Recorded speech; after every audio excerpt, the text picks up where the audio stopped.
السلام علیکم ورحمۃ اللہ وبرکاتہ۔ الحمدللہ والصلاۃ والسلام علی خیر خلق اللہ، اما بعد۔ آج آپ کے سامنے 16ویں پارے کا خلاصہ پیش کیا جا رہا ہے۔ اس پارے کے 3 حصے ہیں۔ پہلے میں سورہ کہف کا بقیہ حصہ ہے، اور پھر سورہ مریم ہے، اور تیسرے حصے میں سورہ طٰہٰ ہے۔ پہلے حصے میں سورہ کہف کے بقیہ حصے میں 2 باتیں ہیں۔ ایک حضرت موسیٰ اور خضر علیہ السلام کا قصہ ہے، اور دوسرا حضرت ذوالقرنین کا قصہ ہے۔ موسیٰ اور خضر علیہ السلام کا قصہ جو کہ 15ویں پارے کے آخر سے شروع ہوتا ہے اور یہاں پہ آ کے ختم ہوتا ہے، وہ قصہ یوں ہے کہ حضرت موسیٰ علیہ السلام ایک دن خطاب کر رہے تھے، تو قوم میں سے کسی نے پوچھا کہ آپ سے بڑا بھی کوئی عالم ہے؟ تو حضرت موسیٰ علیہ السلام کہنے لگے، نہیں، مجھ سے بڑا تو کوئی عالم نہیں ہے۔ تو اللہ رب العالمین کو یہ بات اچھی نہ لگی، اور اللہ تعالیٰ نے وحی کی کہ اے موسیٰ، کہ ہمارا ایک بندہ ایسا بھی ہے، اس کو ہم نے وہ علم دیا ہے کہ جس علم کی آپ کو ہوا بھی نہیں لگی، آپ نے یہ بات کیوں کہہ دی؟ حالانکہ بات ٹھیک تھی، کیونکہ پیغمبر سے بڑا تو کوئی عالم نہیں ہو سکتا، لیکن اللہ رب العالمین کو یہ بڑائی کی بات اچھی نہ لگی۔ تو موسیٰ علیہ السلام کو بھیجا حضرت خضر علیہ السلام کے پاس، تو خضر علیہ السلام نے شرائط کے ساتھ انہیں اپنے ساتھ رکھا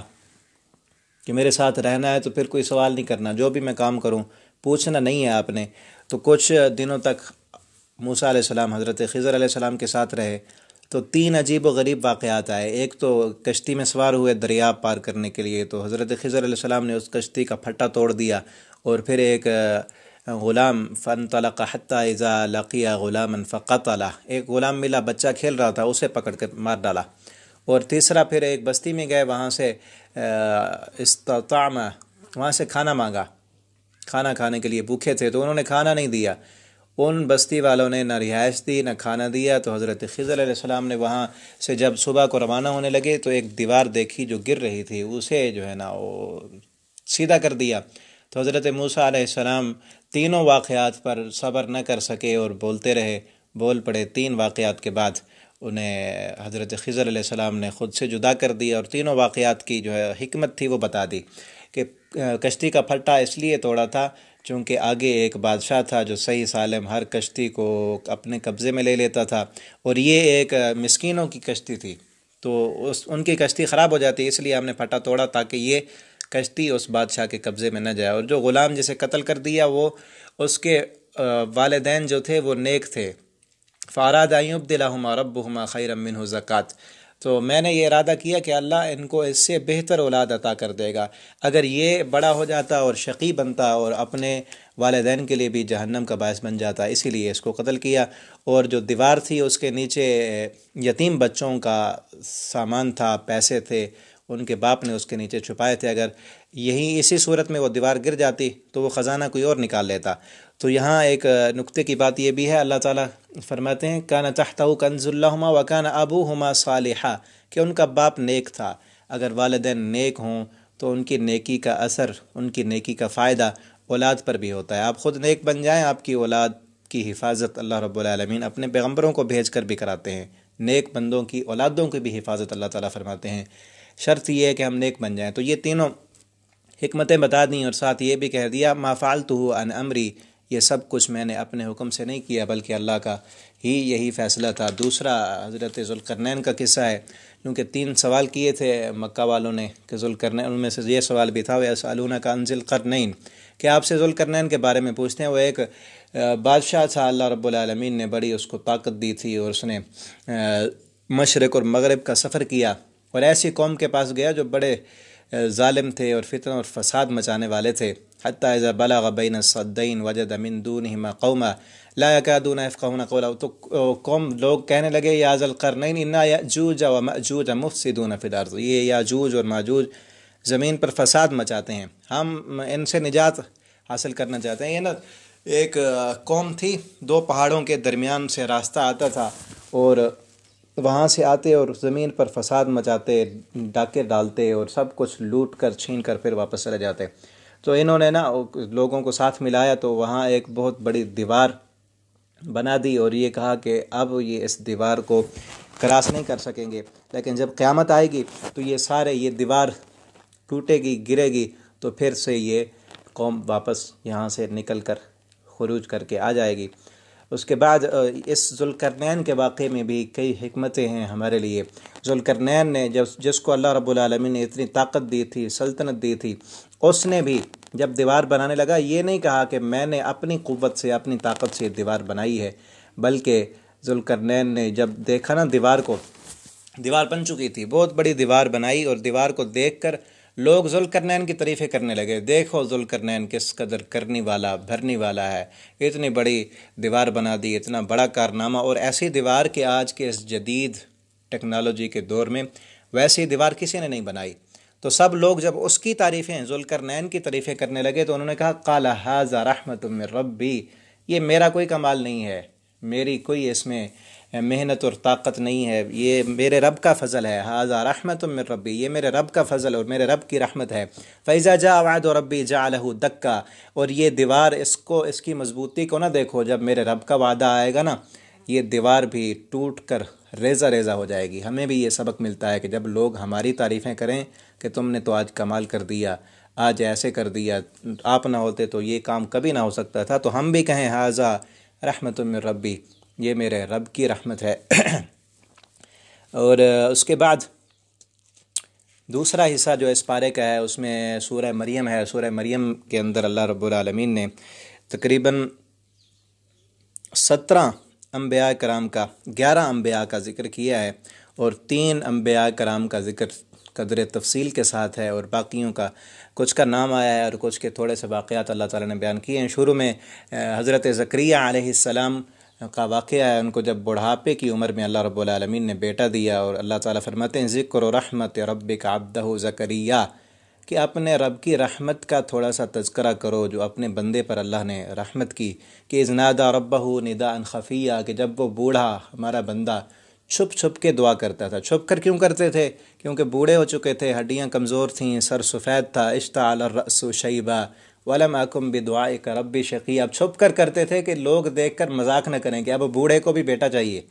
اس لیے چھپ کر دعا کرتے تھے کہ لوگ دیکھیں گے تو مذاق کریں گے، اتنی عمر کو پہنچ چکا ہے اور اب بھی کہتا ہے جو ہے نا مجھے بیٹا چاہیے، لوگ دیکھیں گے اور ہنسی کریں گے، مذاق کریں گے، تو چھپ چھپ کر وہ دعائیں کرتے تھے۔ اللہ فرماتے ہیں پھر ہم نے اپنی رحمت کی تو کہا یا زکریا انا نبشرک بغلام اسمہ یحییٰ، کہ ہم آپ کو بیٹا دیں گے، اس کا نام یحییٰ ہوگا۔ تو اللہ رب العالمین نے بڑھاپے میں بیٹا دیا، اس کی رحمت کا تذکرہ یہاں پر فرمایا، اور آگے حضرت عیسیٰ علیہ السلام کا ذکر کیا، ان کی ولادت کا ذکر فرمایا، وَاذْكُرْ فِي الْكِتَابِ مریم علیہ السلام کا بھی تھوڑا سا ذکر کیجیے، تذکرہ کیجیے، اس قرآن کو پڑھیے، کہ جب فرشتے کو ہم نے بھیجا انسانی شکل میں، اور حضرت مریم علیہ السلام اللہ کی اس قدر پاکیزہ اور نیک بندی تھیں کہ جب وہ فرشتہ انسانی شکل میں آیا تو کہنے لگیں قالت انی اعوذ بالرحمن منک ان کنت تقیہ، اگر تو متقی ہے تو متقی لوگ ایسے کام نہیں کرتے، میں اکیلی ہوں اور کپڑے اتارے ہوئے ہیں میں نے، تو اگر متقی ہے تو میرے قریب مت آنا، کیونکہ متقی لوگ زنا کے قریب نہیں آتے۔ اور جب وہ اللہ کی رحمت سے فرشتے نے پھونک ماری اور وہ حاملہ ہوئیں اور بیٹا پیدا ہو گیا تو ان کے لفظ کیا ہیں؟ حضرت مریم علیہ السلام کہنے لگیں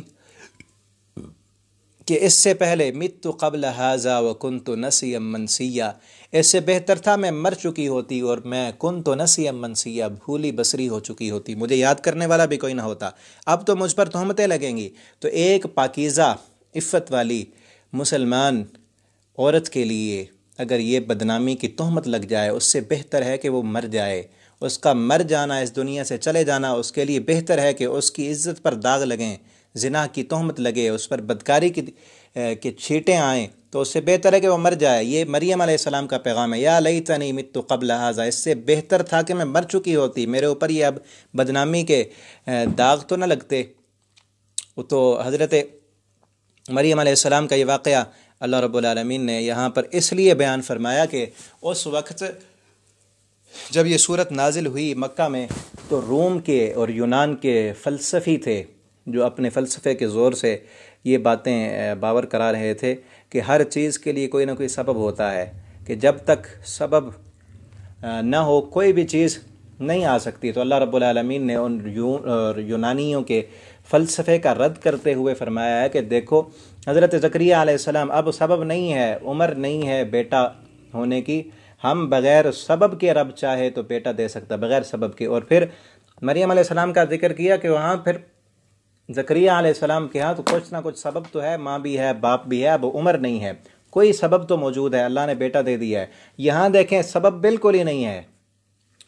کنواری مریم اور شادی بھی نہیں ہوئی، باپ بھی نہیں، بغیر باپ کے وہ رب اسباب کا محتاج نہیں ہے، وہ تو خود مسبب الاسباب ہے۔ اور آگے اور بھی واقعہ ایک ذکر کیا، وہ حزی الیک بجذع النخلہ کہ کھجور کا وہ سوکھا ہوا تنا جس پر کچھ بھی نہیں ہے، اس سے کھجوریں آ رہی ہیں کہ دیکھو اب سبب نہیں ہے، مسبب بالکل نہیں، کھجور کا موسم بھی نہیں اور تنا بھی سوکھا ہوا ہے، اس سے بھی کھجوریں آ رہی ہیں۔ تو اللہ رب العالمین اسباب کے محتاج نہیں ہے۔ آگے اللہ رب العالمین نے پھر حضرت ابراہیم علیہ السلام کا ذکر کیا کہ یا ابت لم تعبد، ابراہیم علیہ السلام نے اپنے باپ سے کہا تھا کہ ان بتوں کی عبادت کیوں کرتا ہے جو نہ دیکھتے ہیں نہ سنتے ہیں، کچھ فائدہ بھی نہیں دیتے، اور میرے پاس علم آ چکا ہے، میری اتباع کیجئے اور شیطان کی عبادت نہ کریں کیونکہ شیطان رب کا جو ہے نا وہ دشمن ہے۔ اور کہنے لگے یا ابت انی اخاف ان یمسک عذاب من الرحمن، اے ابا جان میں ڈرتا ہوں کہ کہیں آپ پر اللہ کا عذاب نہ آ جائے، کیونکہ آپ شیطان کی عبادت کر رہے ہیں اور شیطان کو اپنا دوست بنایا ہوا ہے۔ تو باپ نے نہ مانا اور حضرت ابراہیم علیہ السلام کو دھتکار دیا اور کہا کہ لارجمنک وہجرنی ملیہ، میں تجھے پتھر ماروں گا اور یہاں سے بھگا دوں گا۔ تو ابراہیم علیہ السلام نے کہا السلام علیک، پھر آپ پر سلامتی ہو، میں جا رہا ہوں۔ آگے حضرت اسحاق علیہ السلام کا ذکر کیا، یعقوب علیہ السلام کا، حضرت موسیٰ علیہ السلام کا اللہ تعالیٰ نے ذکر کیا، حضرت اسماعیل، ادریس، حضرت نوح اور حضرت آدم علیہ السلام اور حضرت ابراہیم علیہ السلام کا، سب انبیاء کا ذکر کر کے پھر اللہ رب العالمین نے قیامت کا تذکرہ کیا ہے اور کہا کہ وَيَقُولُ الْإِنسَانُ أَإِذَا مَا مِتُّ لَسَوْفَ أُخْرَجُ حَيًّا، انسان کیا سمجھتا ہے کہ جب میں مر جاؤں گا لَسَوْفَ أُخْرَجُ حَيًّا پھر بھی مجھے دوبارہ زندہ کیا جائے گا۔ أَوَلَا يَذْكُرُ الْإِنسَانُ، کیا یہ انسان کو یہ یاد نہیں کہ أَنَّا خَلَقْنَاهُ مِن قبل، اس سے پہلے جب یہ نہیں تھا اس کو کس نے بنایا تھا؟ جب ایک وقت ایسا تھا کہ یہ نہیں تھا تو جس نے اس کو پہلی دفعہ بنایا ہے وہی رب اس کو مارنے کے بعد جب یہ مر جائے گا اس کی ہڈیاں گل سڑ جائیں گی، دوبارہ وہی رب اٹھانے پر قادر ہے۔ اور پھر قیامت کا تذکرہ کرتے ہوئے فرمایا یوم نحشر المتقین الی الرحمن وفدا، جو دنیا میں متقی ہیں، اللہ سے ڈرتے ہیں، قیامت پر ایمان رکھتے ہیں، وہ اللہ کے ہاں وفد کی صورت میں آئیں گے، جس طرح قیادت کرتے ہوئے ان کے رہبر ہوں گے نبی ہمارے محمد الرسول اللہ صلی اللہ علیہ وسلم، اور اللہ رب العالمین ان کی مہمان نوازی کریں گے۔ اور فرمایا وَنَسُوقُ الْمُجْرِمِينَ إِلَى جَهَنَّمَ وِرْدًا، کہ مجرم لوگ جو ہیں وہ پیاسے جہنم کی طرف ہانکے جائیں گے، ان کے پیچھے آگ ہوگی۔ اور لا يملكون الشفاعة الا من اتخذ عند الرحمن عهدا، وہاں پر ان کے لیے کوئی سفارشی نہیں ہوگا کہ ان کی سفارش کر سکے۔ وما ينبغي للرحمن، یہ جو لوگ دنیا میں اللہ کے بیٹے بناتے ہیں اور اللہ کے ساتھ شرک کرتے ہیں، قیامت کے دن پھر انہیں جہنم میں ڈال دیا جائے گا۔ اور فرمایا ان الذين آمنوا وعملوا الصالحات سيجعل لهم الرحمن ودا، اور جو لوگ ایمان لائے اور نیک عمل کیے ان کے ہاں اللہ رب العالمین کے ہاں مہمانی ہوگی۔ آگے تیسرا حصہ جو اس پارے کا ہے اس میں سورہ طٰہٰ ہے۔ سورہ طٰہٰ کے اندر 3 مضامین بیان ہوئے ہیں۔ سب سے پہلے نمبر پر اللہ رب العالمین نے اپنے نبی محمد الرسول اللہ صلی اللہ علیہ وسلم کو یہ تسلی دی ہے۔ آپ صلی اللہ علیہ وسلم نے قرآن جب اترتا نازل ہوتا تو 3 قسم کی آپ زبردست محنتیں شروع کر دیتے اور اپنے آپ کو تھکا دیتے۔ سب سے پہلے نمبر پر تو آپ قرآن کو اس قدر یاد کرتے اور بار بار پڑھتے، اتنا پڑھتے کہ آپ رات کو کھڑے ہو کر پڑھ کے آپ کے پاؤں مبارک سوج جاتے اور پھر اس پر خود بھی عمل کرنے کی کوشش کرتے۔ اور تیسرے نمبر پر اتنا اس قرآن کی تبلیغ کے لیے لوگوں کے پیچھے بھاگتے کہ اپنے آپ کو ہلکان کر دیتے۔ تو اللہ رب العالمین نے آپ کو تسلی دی ہے کہ اس قدر ان کے پیچھے بھاگنے اور اتنی محنت کرنے کی ضرورت نہیں ہے۔ طٰہٰ ما انزلنا علیک القرآن لتشقیٰ، ہم نے آپ پر قرآن اس لیے نہیں نازل کیا لتشقیٰ کہ ہم آپ کو مشقت میں ڈال دیں، جتنا آسانی سے ہو سکتا ہے اور جتنا آسانی کے ساتھ آپ کی طبیعت، آپ کا جو ہے نا جسمانی صلاحیتیں اور طاقتیں جتنی ہیں اتنا ہی آپ لوگوں کے پیچھے اس قرآن کو، اس کی دعوت کو پہنچائیں۔ الا تذکرۃ لمن یخشیٰ، اس قرآن کی نصیحت کو تو وہی قبول کرے گا من یخشیٰ، جو ڈرنے والا ہے۔ جو اللہ سے نہیں ڈرتا اس کے پیچھے جتنا مرضی بھاگ لیں اس نے نہیں ماننی بات۔ تنزیلا ممن خلق الارض والسماوات العلی، یہ قرآن اللہ رب العالمین کی طرف سے نازل کیا گیا ہے اور الرحمن علی العرش استوى، رحمان جو ہے وہ عرش پر مستوی ہے۔ اللہ نے اپنی توحید کی، اپنی قدرت کے دلائل دیے ہیں، اور پھر جو تفصیلی اس کے اندر واقعہ ہے وہ حضرت موسیٰ علیہ السلام کا ہے۔ وَهَلْ أَتَاكَ حَدِيثُ موسیٰ، یہاں سے شروع ہو رہا ہے کہ آپ کے پاس موسیٰ علیہ السلام کی خبر نہیں آئی۔ إِذْ رَأَىٰ نَارًا فَقَالَ لِأَهْلِهِمْ كُثُوا، اور اس میں جو موسیٰ علیہ السلام کا بڑا تفصیلی واقعہ بیان ہوا ہے، اس کو ہم کئی نام، اس کے کئی عنوان اس کو دے سکتے ہیں، مثلاً کہ حضرت موسیٰ علیہ السلام کا اللہ رب العالمین کے ساتھ کلام کرنا، کہ هَلْ أَتَاكَ حَدِيثُ موسیٰ إِذْ رَأَىٰ نَارًا، پورا ایک واقعہ اللہ رب العالمین کے ساتھ ملاقات اور کلام کا ہے۔ اور اس کے بعد حضرت موسیٰ علیہ السلام کو جب پیدا ہوئے تو اللہ رب العالمین کے حکم سے ان کی ماں نے انہیں دریا میں ڈال دیا، یہ بھی واقعہ۔ وَأَوْحَيْنَا إِلَىٰ أُمِّكَ مَا يُوحَىٰ، کہ ہم نے آپ کی ماں کی طرف وحی کی کہ آپ اس کو أَنِ اقْذِفِيهِ فِي التَّابُوتِ فَاقْذِفِيهِ الْيَمَّ، ایک صندوق میں ڈال دیں، پھر اس صندوق کو آپ دریا میں ڈال دیں۔ یہ اللہ رب العالمین نے یہاں پر اس ملاقات کے بعد وَلَقَدْ مَنَنَّا عَلَيْكَ مَرَّةً أُخْرَىٰ، موسیٰ علیہ السلام کو اپنے احسانات یاد دلائے کہ اے موسیٰ یہ سارے تجھ پر ہم نے احسانات کیے ہیں، اور وہ گنوائے کہ ہم نے آپ کو اس تابوت میں رکھا، پھر وہاں سے استمشی اختو کا، آپ کی بہن اس تابوت کے ساتھ ساتھ چلتی تھی، اور پھر ہم نے کیا کیا کہ پھر کئی سال تک آپ وہاں پر مدین میں جا کر رہے۔ فَلَبِثْتَ سِنِينَ فِي أَهْلِ مَدْيَنَ ثُمَّ جِئْتَ عَلَىٰ قَدْرٍ يَا موسیٰ، اور پھر آپ کے ہاتھوں جو ہے نا ایک قبطی آدمی کا قتل ہو گیا۔ وَقَتَلْتَ نَفْسًا فَنَجَّيْنَاكَ مِنَ الْغَمِّ، آپ نے ایک بندے کو وہاں قتل کر دیا تھا، اور پھر ہم نے آپ کو قصاص سے بچایا تھا کہ لوگ آپ کو وہاں قصاص کے طور پر مار دیتے، اور آپ کی جو ہے نا پرورش وہاں پر فرعون کے محل میں ہوئی، بلکہ فرعون کے خرچے پر اس فرعون نے دوبارہ آپ کو جو ہے نا آپ کی ماں کی طرف فَرَجَعْنَاكَ إِلَىٰ أُمِّكَ كَيْ تَقَرَّ عَيْنُهَا، پھر ہم نے آپ کو آپ کی ماں کی طرف دوبارہ لوٹا دیا۔ کس طرح تدبیر کی کہ اس وقت فرعون جو بھی بچہ پیدا ہوتا تھا اسے مار دیتا تھا، تو ہم نے کتنا آپ پر احسان کیا۔ یہ ساری باتیں اللہ رب العالمین نے موسیٰ علیہ السلام کو یاد کرا کے آگے فرمایا کہ آپ بھی اور آپ کا بھائی بھی، اذهب انت واخوک بھی آیا تھی، آپ اور آپ کا بھائی، یہ سارے احسانات ہم نے آپ پر اس لیے کیے تھے کہ اب آپ جائیں، اذهبا الى فرعون کی طرف جائیں، انه طغى، کہ بے شک وہ سرکش بن چکا ہے، فقولا له قولا لینا، اور آپ نے جا کر وہ سرکش انسان اس کے ساتھ بڑی نرمی اور پیار کے ساتھ، اخلاق کے ساتھ بات کرنی ہے، لعلہ یتذکر او یخشی، شاید کہ وہ ڈر جائے۔ یہاں پر ایک داعی کے لیے بہت بڑی نصیحت ہے کہ اللہ رب العالمین کو تو پہلے سے پتہ تھا کہ اس فرعون نے نہیں ماننی بات، اور یہ جہنم میں جائے گا، اس نے نافرمانی ہی کرنی ہے، اور کفر کی حالت میں ہی اس کی موت آنی ہے، لیکن اللہ رب العالمین نے پھر بھی حضرت موسیٰ علیہ السلام سے کہا کہ فقولا له قولا لینا، بڑی لین اور میٹھی اخلاق، با اخلاق والی گفتگو آپ نے کرنی ہے، کوئی کڑوی بات اور اس کو جا کر اس پر کوئی فتوے نہیں لگانے۔ یہاں سے ہمیں یہ نصیحت ملتی ہے کہ جو مرضی ہو جائے، ہمارا کام اخلاق کے ساتھ بات کرنا ہے۔ اور آگے پھر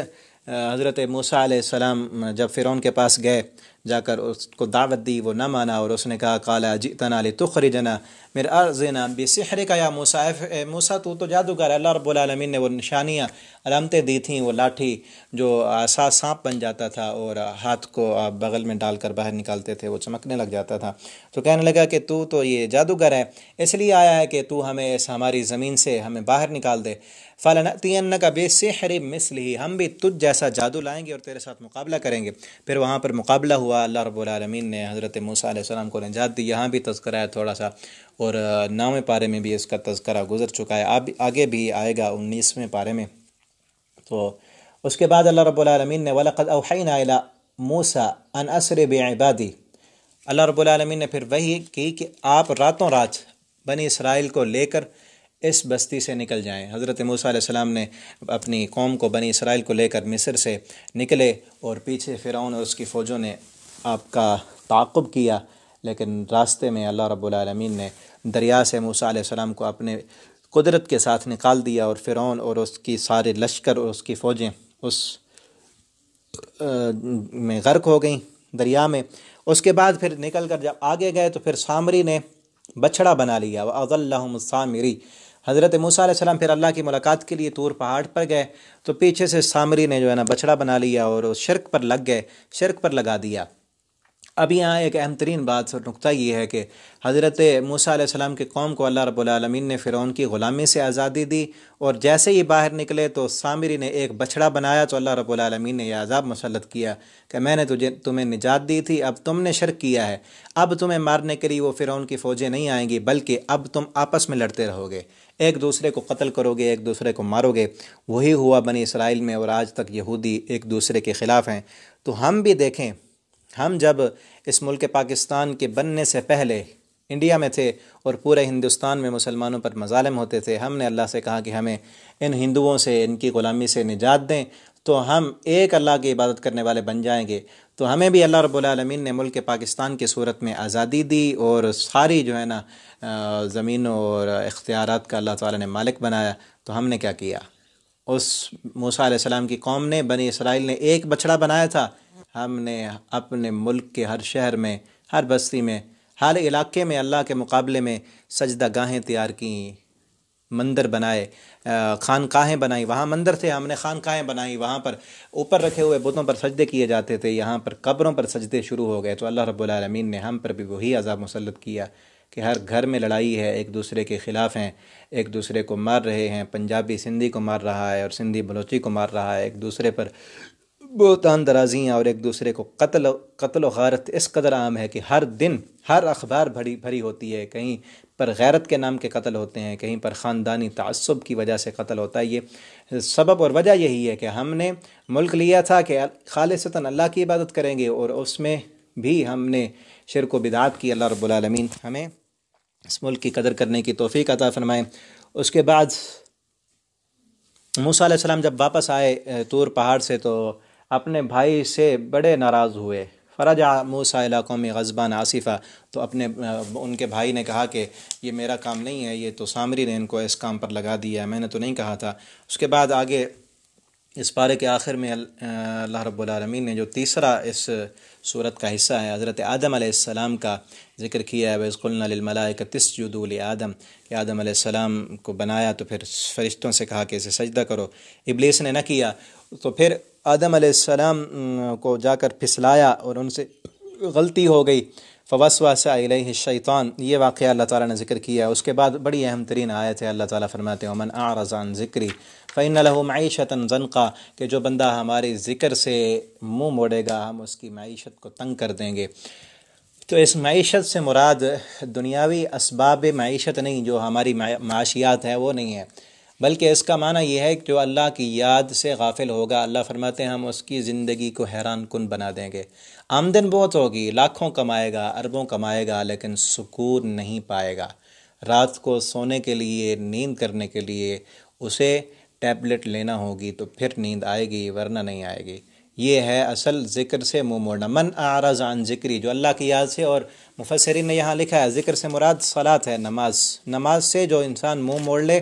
جتنا مرضی کما لے، جو مرضی دنیا کی عیش و عشرت کا سامان اکٹھا کر لے، اللہ فرماتے ہیں اسے سکون مہیا نہیں ہوگا۔ اور نبی کریم صلی اللہ علیہ وسلم نے فرمایا کہ اللہ تعالیٰ فرماتے ہیں تفرغ یا ابن آدم تملأ قلبک غنا، اے ابن آدم تفرغ لعبادتی، میری عبادت کے لیے تو وقت نکال لے تو میں تیرے دل کو غنی کر دوں گا۔ اور تملأ قلبک غنا، میں تجھے فضول کاموں سے بچا لوں گا اور تیرے دل کو غنی کر دوں گا۔ اور اگر تیرے پاس میری عبادت کے لیے وقت نہ ہوا، نماز کے لیے وقت نہ ہوا، تیرے پاس میرا قرآن پڑھنے کے لیے وقت نہ رہا، قرآن سننے کے لیے وقت نہ رہا، مسجد میں جانے کے لیے، درس سننے کے لیے، جمعہ سننے کے لیے وقت نہ ہوا، تو پھر اللہ فرماتے ہیں میں تیرے اوپر یہ عذاب مسلط کروں گا کہ تیرے ہاتھوں کو فضول کاموں میں لگا دوں گا۔ سارا دن کام کرے گا لیکن پلے کچھ نہیں پڑے گا، پھر بھی تیرے کام بکھرے ہوئے ہوں گے، اور پھر تیرے دل کی فقیری بھی کبھی ختم نہیں ہوگی۔ تو اللہ رب العالمین سے دعا ہے اللہ تعالی ہمیں زیادہ سے زیادہ اپنی عبادت کرنے کی، نماز پڑھنے کی، ذکر کرنے کی، قرآن پڑھنے کی توفیق عطا فرما دیں، اور اللہ رب العالمین اس قرآن کو ہمارے لیے قیامت کے دن سفارش کا ذریعہ بنا دیں۔ آخر دعوانا الحمد للہ رب العالمین۔